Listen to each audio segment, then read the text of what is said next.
Okay, guys, I think we're live. We're testing this all for the first time, so we might have to adjust some things and potentially um, make some adjustments to how we're doing it. Let me know if you guys can hear me. Um, yeah, we got this cool VTube character, which allows me to basically come on and present myself, and that's cool for interviews and all that. Okay, so I'm seeing it sounds good. Um, so that's good. I'm gonna show you guys this documentation that we put together. I think it really looks great. We're gonna do the demo on Thursday when we do our live voice chat that we do every Thursday. Really, I just got the demo back today, and I want to make sure that I'm able to present it properly. And since this is our first time doing this kind of presentation, I just wanted to make sure that I had it, set up right. I didn't want to try to do it because really the only thing I've done so far is displaying something that I have in a browser, and I didn't want to be trying to do something different live and trying to figure it out live. And the only way that I could do it, not live, is if I had the demo far enough in advance, and we just got it right before I went live. So, okay, guys, let's go over this doc, and yeah, I'm very excited for it. So here we go. Let me pull it up. Okay, so this is the Piggy Plinko docs. I'm gonna go over the whole documentation, and there are some things that the documentation is not leaving out, but we can add more. This is the first version of the docs, so there are some details we can add, such as like what the specific odds are, and various stuff like that. But for right now, this is the core of the game. So it's basically all of it. I would say it's a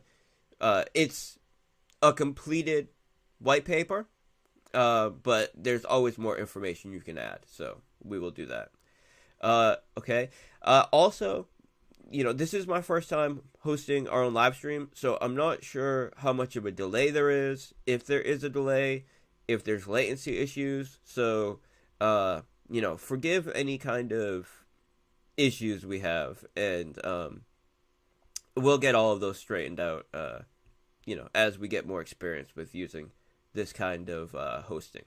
So, as you can see, Piggy Plinko, where pigs and dogs come to play on, Animal Farm. Here's our table of contents. So, Piggy Plinko overview, what is it, how it works, how to play, dog mode, which is something that's going to be driving a lot of capital into the AFD token, the bankroll, which is a basic explanation of how the bankroll mechanic functions and how it best serves the player in the ecosystem, the Piggy Plinko mechanics, and this is specific to gameplay mechanics, so there's a lot of options that allow the user to build a wide variety of strategies, and this is what that is relevant to. And then the ecosystem overview, and this is basically how it supports the ecosystem overall. So not only how it benefits the players, but how it benefits the AFD token, and how it benefits the platform as a whole, through driving cash flows to the Pigpen. So, okay, what is it? Piggy Plinko is a decentralized, immutable, on-chain crypto game where users drop chips into the Animal Farm pegboard to the the payout is determined after the chips fall through the pegboard and land in a bucket where each bucket is assigned a multiplier. So this will make sense when we go down a little bit lower, and it shows an example of how the pegboard and slots are designed. But essentially, it's a pegboard, and at the bottom there's a range of slots, and each slot has an associated multiplier, and the multipliers can range from, say, 0.4x to 70x. And in the case of 0.4x, if the Plinko chip or puck, whatever you want to call it, lands in the 0.4x slot, for example, the result of the game is essentially a 60% loss on that bet. If you land in the 70x slot, then you've essentially won 70 times what you just bet on the game. And the way that the slots are distributed are designed in a way where the higher multipliers are more rare. So you have a higher probability of landing in the lower tier prizes, of course. And it works out. So there's a slight house edge, but the way the bankroll works, it's a slight house edge over time. And what that means is any individual player can have an edge. Any individual player can make a massive return, but over time, over many bets, the house will make a slight profit. And that slight profit is what's going to be utilized to inject capital into the pig pen and support the AFD token. So now the supporting of the AFD token is not just reliant on this edge, but also the dog mode, which we'll go into. Now, how it works, Piggy Plinko utilizes the robust and reliable Chainlink VRF, which is a model that allows you to return a random seed. Piggy Plinko then utilizes the seed to derive verifiably fair game results that are fully randomized, which means you can cross-reference the outcome of Chainlink to verify that the outcomes of your game were truly random and verifiably fair.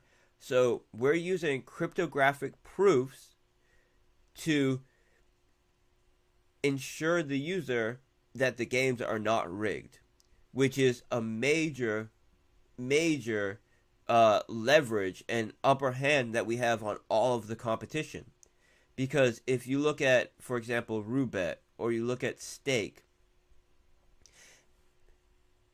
there is nothing verifying that those games are not rigged. Now, I would never, without any evidence, say that their games are rigged, specifically when I'm talking about an individual platform, but I can guarantee you that a lot of these online casinos are rigged, and these games where you're winning digital assets are rigged. And what our goal with Piggy Plinko and all of the games that we're building is to give a user experience that is on par or better than what Roulette and Stake and all these other major gaming platforms offer, with verifiably fair and random game outcomes. So cryptographic proofs that our games are fair. So what we've developed is a game that is on par or better than what these centralized models offer, with cryptographic proof that our games are fair. And that gives us a major upper hand on all of the competition, especially because we have the same commission structure and the same referral model that is used by these platforms that allow influencers to, play games on stream and make significant capital through onboarding users to the platform. And it's just going to be a major vehicle for us to promote the games, but also Animal Farm as a whole, and drive cash flow and capital into Animal Farm. Primarily because the product that we're offering is better than all of the competition, and we know that these products have extremely high demand. I mean, these our competition are doing hundreds of millions of dollars worth of volume every month, and that's without having cryptographically proven fair games, right? So our model and our gameplay is on par, right? If not better than what they offer. So I'm very, very excited for it. And on Thursday, we're going to show a demo of the games. I got the demo back today, essentially right before we were going to go live, and I just didn't want to rush it because you only have one chance to make a first impression. So I would rather get the demo live today and show it on Thursday than get it back right before we go live and then try to rush it. So let's continue. This provides players with a provably fair outcome, which are impossible to corrupt. So it's very important. Another major benefit that we have through working with Chainlink is that Chainlink is they are open to doing co-promotion because we're going to be utilizing their services, and that's something that they're very happy about, and they will be doing co-promotions, letting their community know that we're implementing their services for something that's truly innovative. Now, how to play. Players can place bets in Piggy Plinko with 4 different tokens, and this is starting, right? We potentially will add additional options, but we're starting with AFD, AFP, BUSD, and BNB. And the prizes are paid out in the token wager, except if the user is playing in dog mode. So, dog mode is a mode that you can set in game, and it allows you to put a 10% increase multiplier on the outcomes of the game. So, dog mode pays better. Players placing bets with BNB or BUSD earn a 10% payout increase if they choose to have their prizes paid out in AFD. The prizes they would receive are used to purchase AFD, substantially increasing buy pressure. And what this means is each token has its own bankroll. So when you play with AFD, it has its own AFD bankroll. When you play with BUSD, it has its own BUSD bankroll.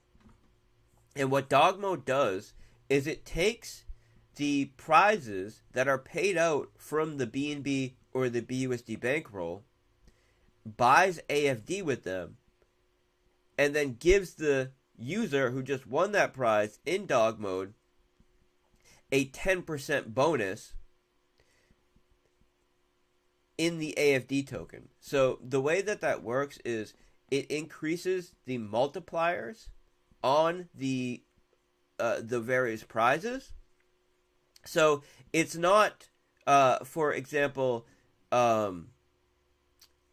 minting 10% more dogs to make that 10%, or it's not taking 10% of the dogs out of the dog's bankroll, for example. No, what it's doing is it's giving a bonus which is coming out of the BNB or BUSD bankroll that is used to buy the AFD token. So if say you were playing with the BNB bankroll. So you're playing with BNB and taking the prizes in BNB. And you land on a 1x multiplier slot. What that means is that you just won essentially your bet back. So you bet you bet 1 BNB, you just won 1 BNB back. If you were playing on dog mode, then you would have just bet 1 BNB, and the BNB bankroll would, instead of it being a 1x slot, it would be a 1.1x slot. So essentially, you'd be making back 1.1 BNB. And this will incentivize people to take their prize in AFD, and it's going to be a major cash flow into the AFD token, because people that are involved in the ecosystem anyways, that want to further invest into AFD, it makes sense to bet with BNB or BUSD and get your prizes in AFD, because you want to play the game anyways. You want to further your exposure to AFD. You might as well play in dog mode and get a 10% bonus on your prizes. It will also incentivize people who are not part of our community, who get exposure to the game because their favorite influencer is playing it, and they're interested in playing these kinds of games. They see, okay, I could play on Stake, I could play on Roobet, I could play on this other platform. I have no idea if the games are rigged or not. The games are likely rigged, in all honesty. Or I could play where my favorite streamer's playing. I could have cryptographic proofs that the outcomes of my games are fair. And if I want to play in BUSD and get my reward in BUSD, I can do that. It allows me to play a game non-KYC, because users can either use capital that they already have on chain to buy BNB or buy USD and play with it, or people will be able to use our fiat on-ramp to buy BNB or buy USD non-KYC and start playing the game immediately. So if you look at Roobet or you look at Stake or really any of the major platforms, in order to set up an account with them, you need to KYC. And if you're, for example, in Germany, you're not even allowed to use those services. And a lot of other countries, you're not able to use those services. In Animal Farm and in Piggy Plinko and all of the other games that we'll have available, you'll be able to buy BNB, BUSD, AFD, AFP, whatever you want to play with your credit or debit card, non-KYC, start playing, and have cryptographic proof that the games are fair. These are all things that none of our competition offer. And then maybe you see, okay, I could take the prize in AFD, get a 10% bonus multiplier, and that's not only going to incentivize people to do that otherwise might have no interest in the ecosystem, they just want to come and play the games. It will also encourage them to learn more about our platform, because they'll see the bonus, and maybe right away they decide not to take the bonus, but maybe it has them look at the white paper, or maybe it has them look at our wiki and start to learn the ecosystem, and next thing you know, we have a full-blown community member and someone that's utilizing our platform to earn yield, in BNB and BUSD. So this is going to be a very powerful tool to onboard users from the games into the overall ecosystem and drive a lot of cash flow into the AFD token, because our game is offering utility and access that none of our competitions are offering. And on top of that, has these additional incentive structures to onboard them into the overall ecosystem. Okay, now the bankroll. So I discussed this a little bit earlier, but I'm going to, this gets a little more into the details. Now, how do you guys like the aesthetics of the dogs? I think they're pretty cool. I think these are some of the coolest documentations that we've ever made. I think they look amazing. We have amazing artists and amazing writers that helped us with this.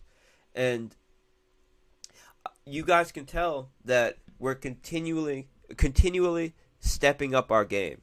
And we're continuously stepping up the quality that we're delivering. And a lot of that is due to us adding members to our team, such as strong artists, strong writers. It's extremely exciting, and I think it's the proof is in the pudding, right? This is just the documentation, but the products, the contracts, and UI that we're delivering is really next level, and it's largely due to us adding some very skilled additional members to our team. So this is going into the details of the bankroll. So you can see the pig here saying the bankroll consists of pools of tokens that are wagered. So each playable token has its own bankroll, allowing for unique game mechanics, prize payouts, and the handling of excess tokens to best support the player and the health of the ecosystem. And what that means is you can play in BNB, you can play with BUSD, you can play with AFP, and you can play with AFD, but not all of the tokens are handled the same way by the bankroll. Due to the tokenomics of the various assets, we're handling them differently to best support the player and the overall health of the ecosystem. And what it looks like is BUSD earned by the house is pooled and directly used to support the ecosystem. And there's a map lower in the documents that show exactly how this is distributed. BNB earned by the house is pooled and directly utilized to support the ecosystem. AFP, which is earned by the house, is permanently locked in the pig pen, where it earns BUSD, and this BUSD is then used to support the ecosystem.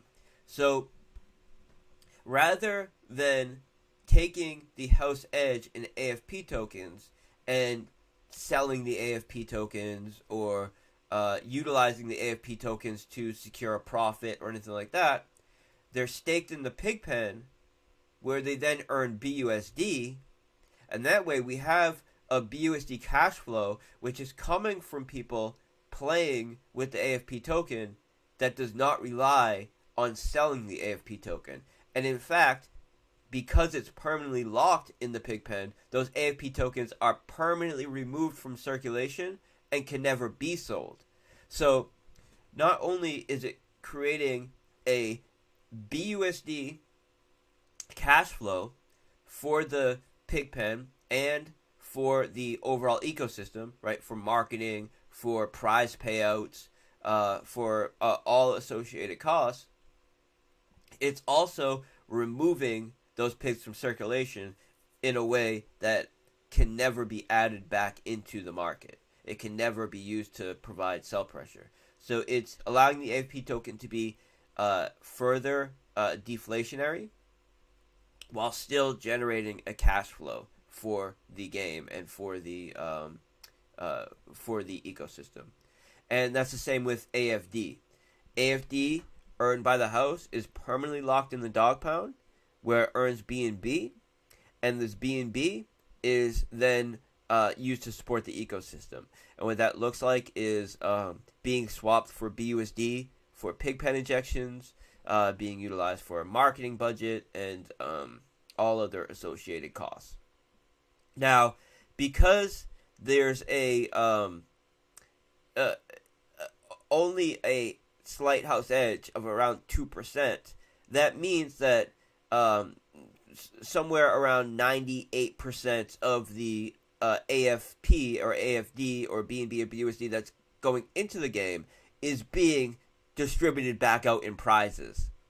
And that allows any individual player to potentially make a ton of profit in the games, but still having a cash flow for the rest of the ecosystem and to support the pig pen and everything else involved in the ecosystem. Support the value of the tokens through removing them from circulation, supporting the tokens by creating cash flow, driving the BNB and BUSD to buy back the AFD token in the dog mode, and all of the other mechanics that I'll be getting into later.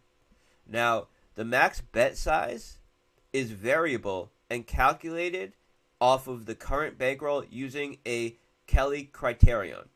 And this is essentially just a calculation to ensure that the bankroll is always sustainable. And it allows the max bet size to grow as the bankroll grows. So as the bankroll grows, it allows for larger bet sizes, and because we're always taking a percentage of the capital earned by the house and letting it build up in the bankroll, it allows us to have a compounding growth of the bankroll and an ever-increasing max bet size to allow for eventually extremely large wagers to take place on our platform. Now, we're going to pre-fund the bankrolls, so from day one, people will be able to do good-sized bets. And then as we grow, those max bet sizes will grow as well. And bankroll contracts are designed to support any EVM token, allowing us to create utility for partner tokens and collaboration to support the Animal Farm ecosystem. So if we were to work out a partnership deal where we want to offer our game to a potential partner, we could do that. People would then be able to wager our partner's token in the game, and a percentage of the profits earned by the house in the partner's token would be utilized to support the ecosystem for pig pen injections and all other associated ways that it's supporting the ecosystem, which I'll get into a little bit lower. Okay, so the mechanics. Now, we'll be able to show a little more in the demo as far as how these mechanics work, but this should give a good idea for the user and for people that are reading the docs. You should get a good idea of how these mechanics work from the documents themselves, because we've given examples and images to get the point across here. So, Piggy Plinko mechanics. The first step in the Piggy Plinko experience is to understand how the game variabilities are modified according to the individual player's desired settings. And it allows you to create a strategy that can be used to take advantage of your own gameplay. And you can choose the risk level you want, you can choose the amount of rows, and a wide variety of settings that allow you to essentially build a strategy and set stop loss and profit targets that will essentially take profit on your behalf or cut your losses based on the specific strategy that you have set up. So, risk factor. The risk factor, currently we have low, medium, high, is applied to modify the multiplier of each bucket at the bottom of the board, increasing the risk factor, allowing players to access larger rewards. So what this does is allows you to choose a risk factor that will either give you a higher probability of winning a prize, but the potential prize sizes are lower, or have a lower probability of winning a prize, but the potential prizes that you can win are much higher.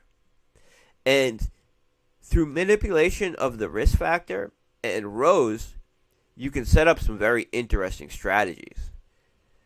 Now, Plinko size. The Plinko size is used to adjust the number of rows and buckets on the pegging board. So you can choose to adjust the Plinko size between 8 to 16 rows. And there's some granularity there where you can, there's many options in between. And then here's an example of what this looks like. So this is an example of a low risk with the fewest rows. And as you can see here, if you were to land on the middle, you would get a 0.4 multiplier. So essentially, you would win back 40% of your bet. Then, 60% of your bet, 90% of your bet, right? So, you can see here that you're never going to lose your full bet, right? Worst case scenario, your worst possible outcome of the game is that you get 40% of your bet back. But if you land on these two outer rows, you're going to win 4 times your bet or over 20 times your bet, right? And this is with this specific setting. Now, if you were to adjust it here, you can see the risk factor is all the way up, which means there are more slots that have a multiplier under 1x, which means you will lose a portion of your bet if it lands in these slots. But the slots that are profitable, the ones where you will win a prize, are much larger. And you can see here that it's the max amount of rows and the max amount of risk, and the outer slots have up to 120x. So if you land on this slot, you're going to win 120 times what your bet is.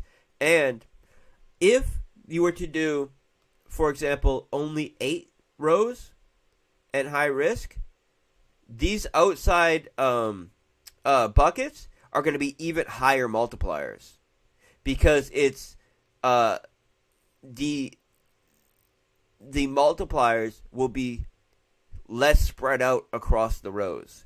So you can really mix and match to pick a strategy that is going to allow you to exploit the game how you want, based on your strategy. And there's all kinds of options. Okay, wager. Play, and as soon as we get out of this this stream, we're going to publish these docs. So I'm going to post them in the call channel and on our social media and all over the place, so you guys can check them out. Okay, wagers.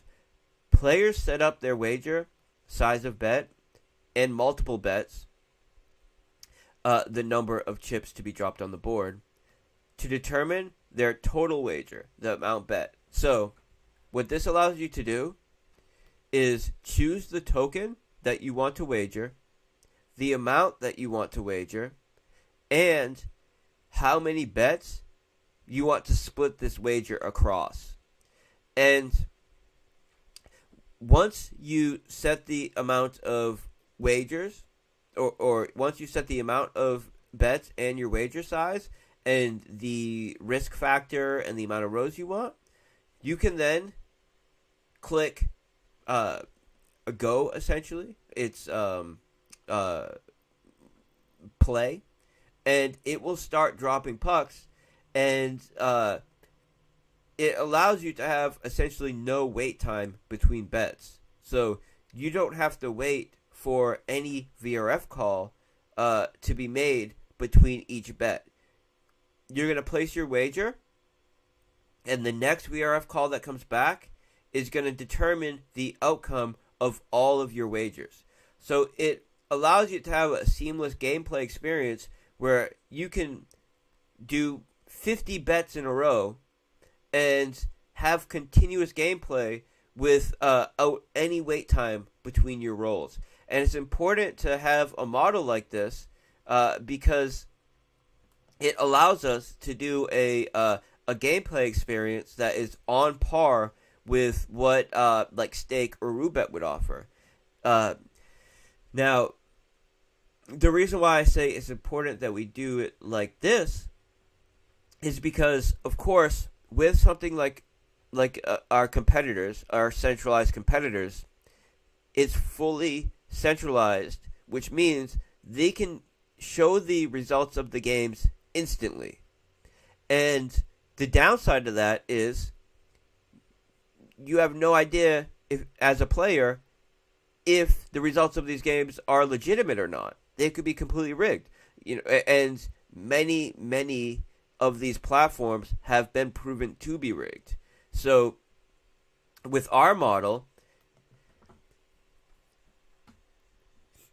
we have chained the wagers together, so not only can you do up to 50 wagers in one VRF call, we're bundling players to base the results of their game on one VRF call that is serving multiple blocks. So this is when I say that there's a little more detail that can be added to the white paper, it's mostly in relation to these very technical details, which we will add, but we wanted to give a great overview from a perspective that the average user will appreciate. And if we get way too into the weeds, a lot of people will just get lost. So this is going over all of the major mechanics that are interested or interesting to the average user. But the mechanic that I just explained, not only does it allow us to save on Oracle fees, it allows for a very short wait time to get the cryptographically verifiably fair results of the game. So what that looks like is, say I make a wager, and I'm the first person to make a wager since the last time a VRF call is returned. When I make that wager, a VRF call is made, and it takes about 3 blocks for Chainlink to return the random value. So in that 6 seconds of wait time, there's essentially the animation happens, the gameplay animation happens. So it's, from a gameplay experience, that 6 seconds is not wasted. It's not like you're just sitting there doing nothing. You're watching the gameplay happen like you would be on Stake or Roulette or any of the competitors. And that person who made that VRF call is anybody who wagers after them is only waiting for his VRF call to come back to get the results of their game as well, which means they have to wait even less time. So someone can make a wager. If they're the first one to make the wager since the last VRF call, they can do up to 50 bets themselves based on that one VRF call, which means there's, at least a minute to a minute and a half worth of gameplay that they're watching. And it only takes about 7 to 10 seconds for the VRF call to come back. And anybody that makes a wager after him in between the time that he made his wager and that VRF call comes back, they get bundled in to that VRF call, so they don't have to wait for their own VRF call to come back. They just have to wait for his VRF call to come back, which means they don't even have to wait the 7 to 10 seconds. They just need to wait however long it's been, basically, the 7 to 10 seconds minus whatever time in between when they made their wager and when the wager went out that made the VRF call. So, not only does it save a ton on VRF calls, because only one person is paying for the VRF call, which then services all users that come after them. And the VRF call is very cheap anyways. It's like it costs a few cents. But it's still good to be as efficient as possible when it comes to saving capital. More importantly than saving the few cents for everybody is the fact that bundling wagers in one VRF call allows it to be a seamless return of the outcomes of the games, and essentially little to no wait time. So the only wait time that the user needs to experience to see the outcome of the game is the amount of time that it takes for the animation of the game to play out, so the puck to drop down. So it's exactly the gameplay, exactly the efficiency, and the just the seamless, quick, fun gameplay that you would get on all of the centralized competitors with verifiable, cryptographically proven fair outcomes, which is something that none of them can provide. So it's very far ahead of any of the potential competition because of those reasons. And I'm very excited to show a demo, but we're going to have what we're looking at right now is we're going to have we're going to produce the docs today. We're going to produce a demo on Thursday.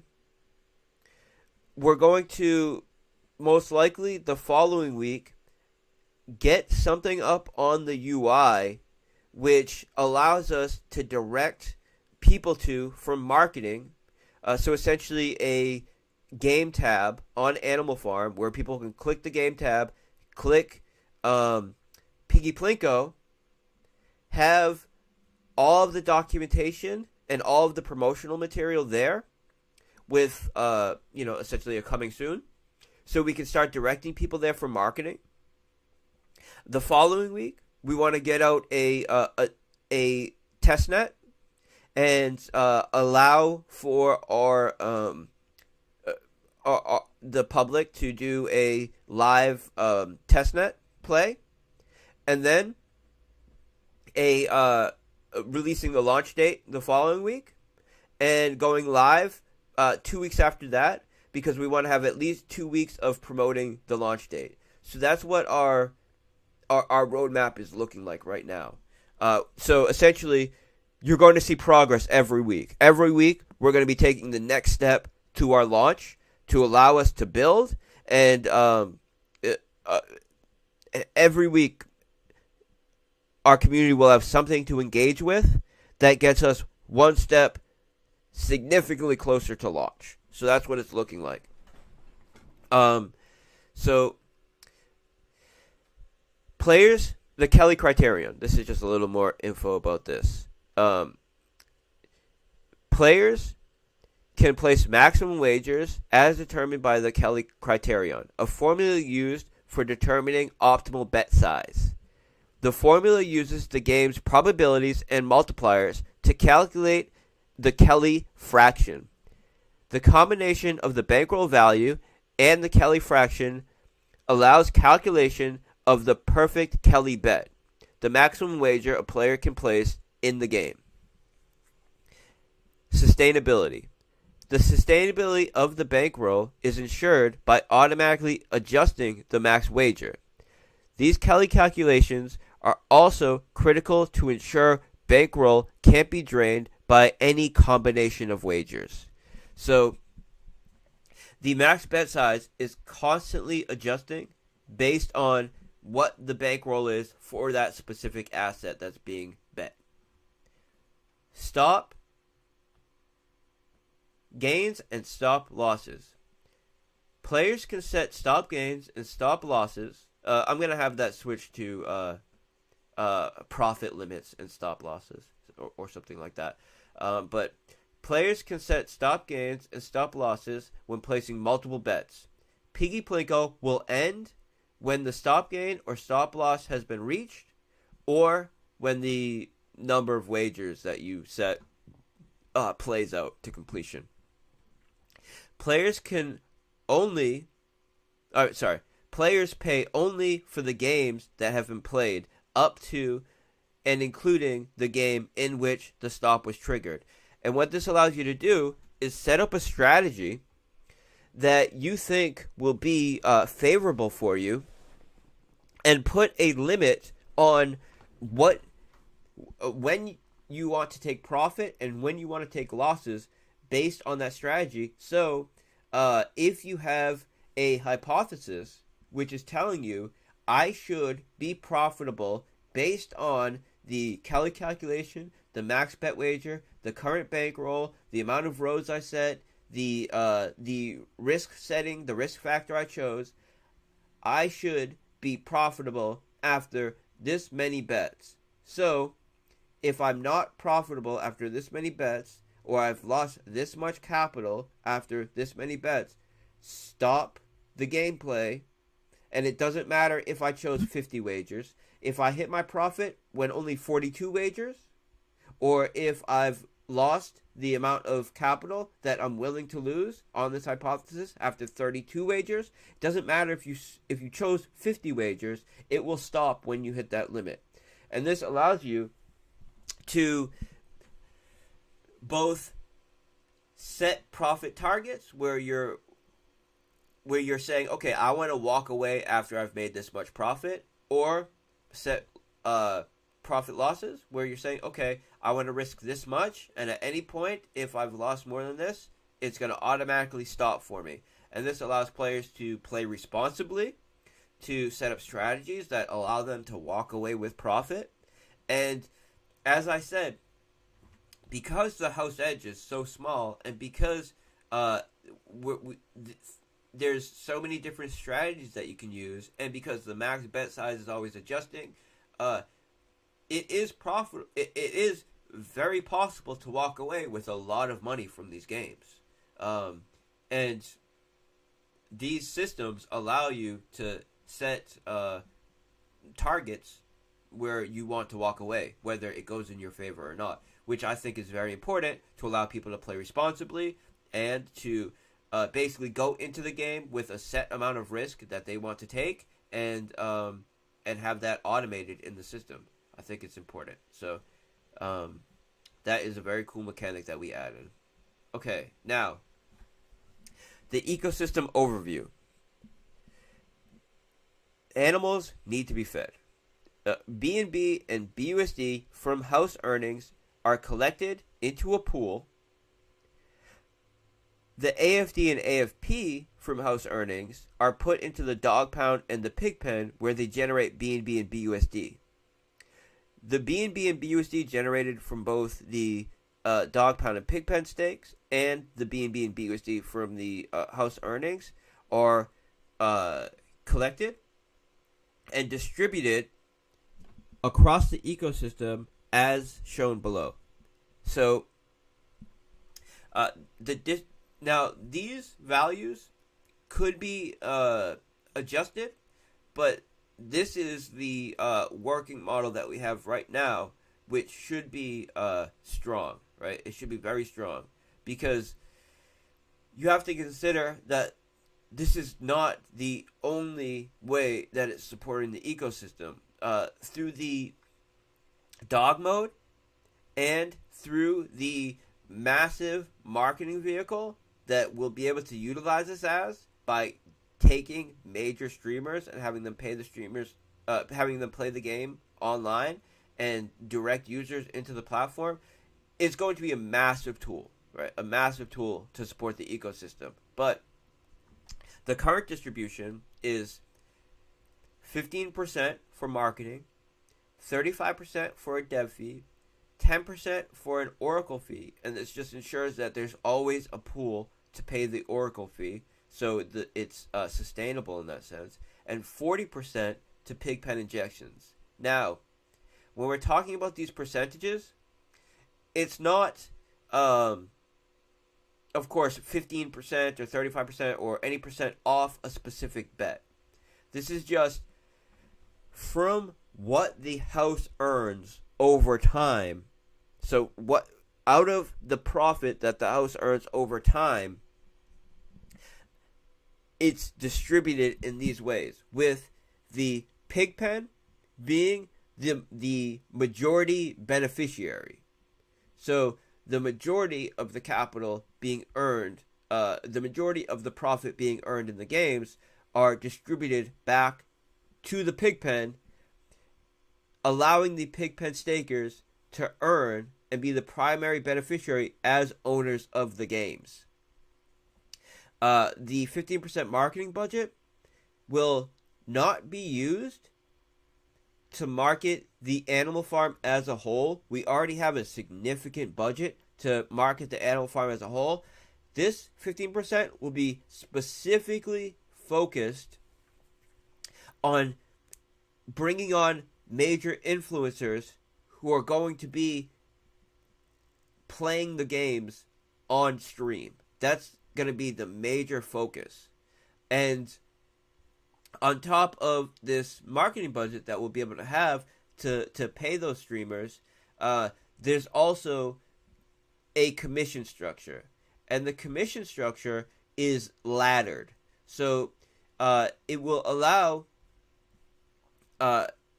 referrers and affiliates to earn anywhere from 3% to potentially higher than 10% of the cash flow that they're generating for the games by people watching their stream or seeing their content and utilizing their referral link.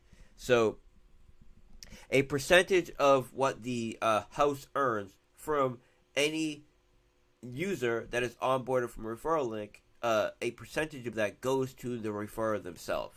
And we know that that model works very, very well. It's the reason why Stake and Roobet are paying out millions and millions of dollars every year to streamers that stream the games on their platforms.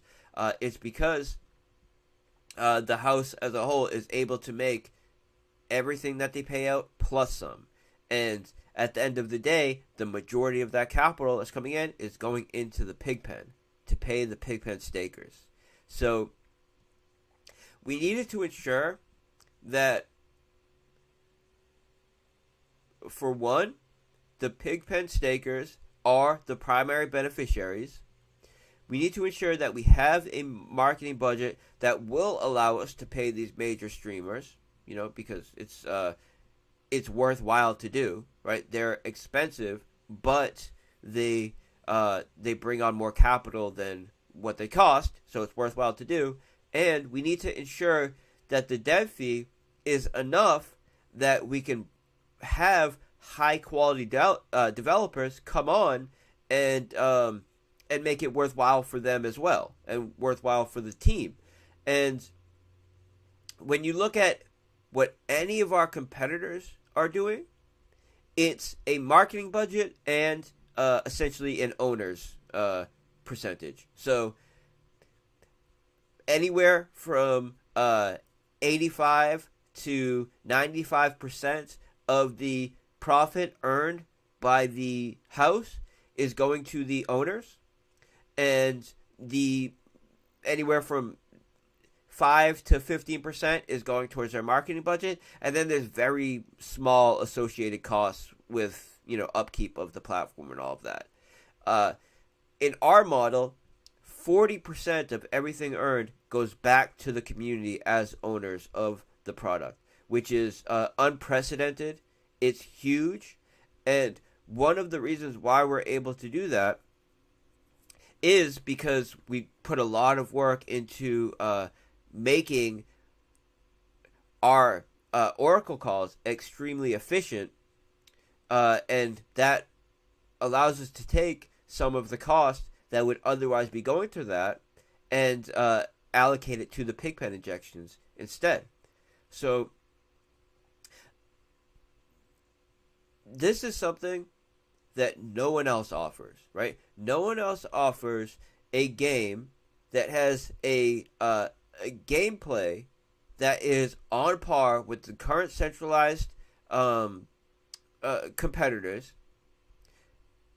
is cryptographically fair with cryptographically proven random outcomes, and over 40% of all the profit generated by the house goes back to the users of the platform as owners of the platform through AFP staking. And this just further solidifies the incentive structure of Animal Farm and AFP.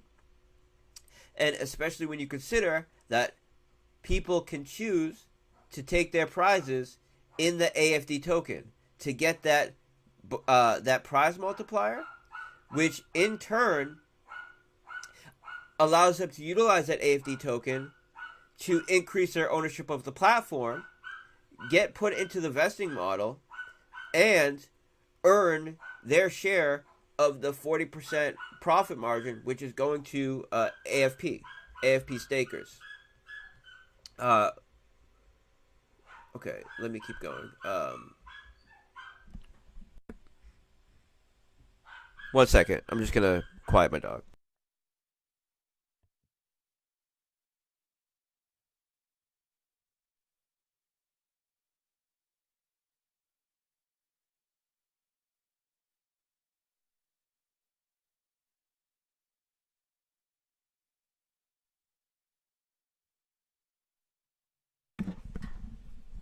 Okay. Sorry about that. Let me just get my headphones on.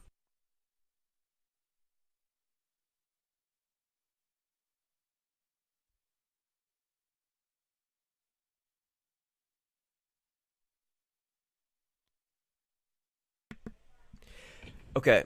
So, now, as you can see here, we're just, this part of the white paper is mostly just talking about the base mechanics of Animal Farm and why this game creates another massive incentive structure and cash flow to support our existing ecosystem, right? So people who claim their prize in AFD receive a 10% payout increase for helping to support the health of the ecosystem and for creating a cash flow for the AFD token. And of course, all AFD tokens start out with the variable tax vesting model, where AFD tokens can be staked in either the linear dog pound, where their tax is reduced by 0.75% a day and they earn BNB, or the auto compound pool, where they're reducing their tax by 1% a day and earning the AFD BNB distribution, which is farming the governance token AFP, allowing them to increase their ownership of the farm, and in turn not only getting their share of all the profit generated by the games, but by every other cash flow associated with the platform. And today, we just got out of a meeting where we're addressing the single asset lending product, and we're looking at doing something very, very powerful. So not just bridge options for lending, but potentially some very other strong utility that will allow users to earn significantly more yield from their single asset staking that does not rely on us paying out those rewards in AFD. So we have a ton of cash flows coming to the Pigpen, and this is just one of them, but this is a very powerful one. The product alone that we're offering is extremely high demand, and there's no one else offering the product that we're offering. But what might be even just as much as a benefit is the fact that it allows us to have this awesome vehicle for onboarding new users through giving something that people can easily make content around, and something that someone that has no idea anything about DeFi can get involved with and play. The fact that they can buy tokens to play with no KYC using their credit or debit card, and also cash out back into fiat is something that no one else offers, centralized or decentralized. And the fact that we offer that with cryptographic proofs of fairness and distributing the majority of the profit earned by the house back to the user, it's a no-brainer. Like, anybody that's interested in playing these games will be heavily incentivized to play on our platform over any of our competition. Okay, so here is the diagram. So this is a mapping of how the distributions work, essentially. So, as you can see here, each player can decide what token they want to play with. Now, let me go down to the legend. So, you see a black regular arrow is always. So that means this cash flow always happens. Yellow means the cash flow is swapped for BUSD and injected into the Pigpen. Orange means that the prize is paid out in AFD with a 10% bonus. And green means it's swapped for Link and deposited into the Oracle Fund only when the funds are low. So let me just explain this in a way that I think is easy to understand. So when a user plays, if they play with BNB, BUSD, AFD, AFP or AFT, they make their wager. If there is plenty of funds in the Oracle Fund, then they do not pay anything towards the Oracle Fund, and the token that they just wagered goes immediately into the bankroll.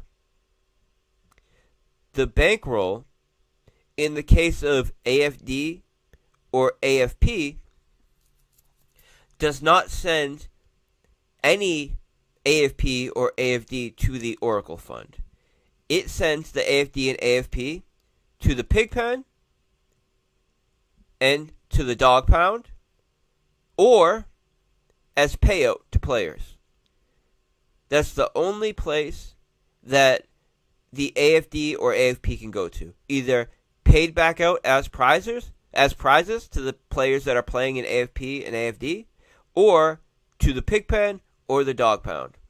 This ensures that we're never selling AFP or AFD to allow the games to be sustainable and to pay for the Oracle Fund. The only time AFD or AFP is swapped for Link to pay the Oracle Fund is if there is no capital in the Oracle Fund and they're the wager that needs to make the VRF call. So, as I was explaining earlier, when a wager is made, if a VRF call has already been made and we're waiting for it to come back, those wagers don't pay for the VRF. they just get bundled in with the person that's already made the VRF call. Because what we do is we get the random value back from the VRF call and then use that one random seed to generate a bunch of random values. And then those random values that are derived from that one random seed are used to assign prizes. So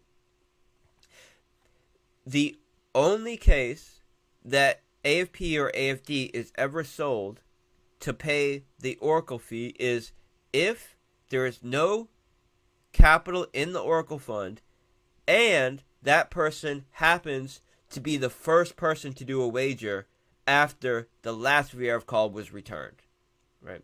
Which is likely going to look like something like 1 in every 500 users or something. And that would only be if there was no funds in the Oracle fund, which, the way that we have this designed is, that should never be the case. But we always need to have a backup to cover any edge cases. So, in some extreme edge case, where it just so happens, for whatever reason, there's no funds in the Oracle fund, and the person doing the wager is the first person to do a wager since the last VRF call comes back, we still ensure that the gameplay can happen because AFP or AFD associated with that wager will be used to make the Oracle call, which means something like a few cents worth of the AFD or AFP will be sold for Link to do the wager. Now, if you're playing with BNB or BUSD, if there's no funds in the Oracle fund and you're the first person to do a wager since the last VRF call was returned, then what happens is a small portion of the wager, a few cents of it, is used to pay the Oracle fund. That way to make the VRF call. And the rest goes into the bankroll, which is then used to both pay out prizes to the player and send an injection. So swap the BNB for BUSD, and with the case of BUSD, there is no swap. It just gets immediately sent to the Pigpen for an injection. It's being sent to the Pigpen as a BUSD injection and paid out in prizes to the player.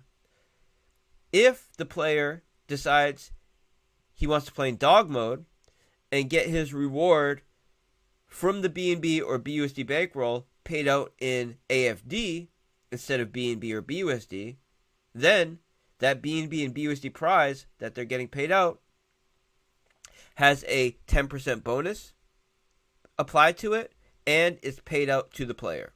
So it still comes out of the BNB or BUSD bankroll, but it's swapped for it's swapped for AFD with the bonus and paid out to the player. Now, the house edge, the slight house edge, which is going to be generating a profit, is building up, and when it hits a threshold, and right now the threshold we're looking at is around $2,000. So when around $2,000 worth of BNB or BUSD builds up, it swaps 10% of it for Link, sends it to the Oracle fund. It swaps 40% of it for BUSD, sends it to the Pigpen. It swaps 15% of it for likely BUSD, sends it to the marketing budget. It swaps 35% and sends to the debt fee. And the dog pound, which is generating BNB, that's coming from the portion of the bankroll associated with the AFD bankroll that would otherwise be going to marketing, dev fee, Pigpen injections, all of that. Instead of selling dogs, instead of selling AFD for BUSD and the other assets, it's being staked in the dog pound where it's earning BNB. 40% of that BNB is being swapped for BUSD and injected into the Pigpen, and the rest is being allocated as was laid out above as far as the distributions go. So the primary beneficiaries here are the players and the Pigpen. So the players are getting something like 98% of all the capital going into the bankroll being paid out to them as prizes. And in the case that they decide to take the prize in AFD, they're getting that plus a 10% bonus. 40% of the house earnings get swapped for BUSD and paid out to the Pigpen, making them the primary beneficiaries of the house edge. So the players and the Pigpen are the primary beneficiaries of the ecosystem, or are the primary beneficiaries of any capital that goes into the bankroll. And then of the capital that gets paid out of the BNB and BUSD bankroll, the AFD token is benefiting massively because it's getting that cash flow from the BNB and BUSD. So there are a lot of and/or statements associated with how the bankroll and how the Oracle Fund is handled, and we're going to release a more technical version of the white paper and really get into the nitty-gritty details of it. But we wanted something here where we can provide a visual representation of how the cash flows are happening and how it allows for the players and the Pigpen stakers to be the primary beneficiaries. Okay?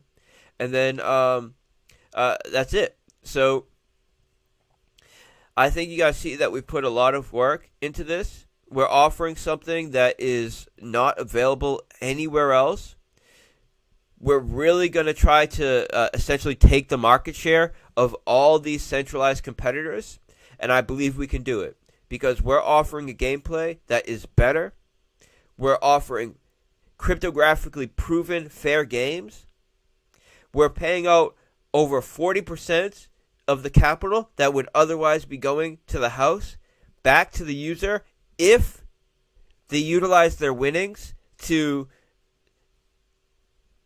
enter back into the ecosystem through the dog mode or through taking advantage of the other products on our ecosystem. And we're creating a massive new vehicle for promotion that we can onboard people that have no interest in DeFi but just want to be able to play games without having to KYC, being able to use their credit or debit, and have them be verifiably fair, which is something that no one else offers. And when you guys see the demo, I think it's really going to click because you're going to see how seamless and how cool the gameplay is. It's really, in my opinion, better than what the centralized models are offering, and with a benefit that they could never offer, which is a shared ownership with the user and cryptographically fair games. So it's very powerful, guys. I'm going to keep this nice and succinct because I want this just to be a stream for people that want to come and get info about the documentation. We'll do another follow-up one, a more technically detailed one, and also one where I'm a little more comfortable and familiar with streaming like this because it's my first time doing it. I hope you guys enjoyed me using our avatar. The Altcoin Buzz interview, that's going up live tomorrow at 10. It was scheduled to go up today at 10. They let us know last minute that they accidentally published the non-edited version. So we did like a 2-hour interview. They edited it down to like 35 minutes. And for whatever reason, they uploaded the 2-hour long version. And there was like small talk and, talk about how we wanted it edited and all of that. So, that couldn't be showed. So what they did, they pushed it back till tomorrow. And for the inconvenience, they're promoting it on their social media, which is something they weren't doing before. And they are offering us another interview, which is great. So make sure you guys check out the Altcoin Buzz interview tomorrow.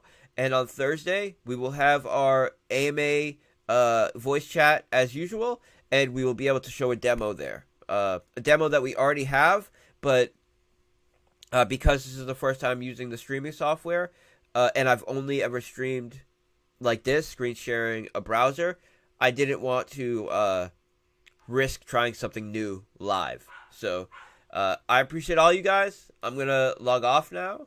And my dog says hi. You can hear him in the background. And thank you all. See you later. See you in the Animal Farm group.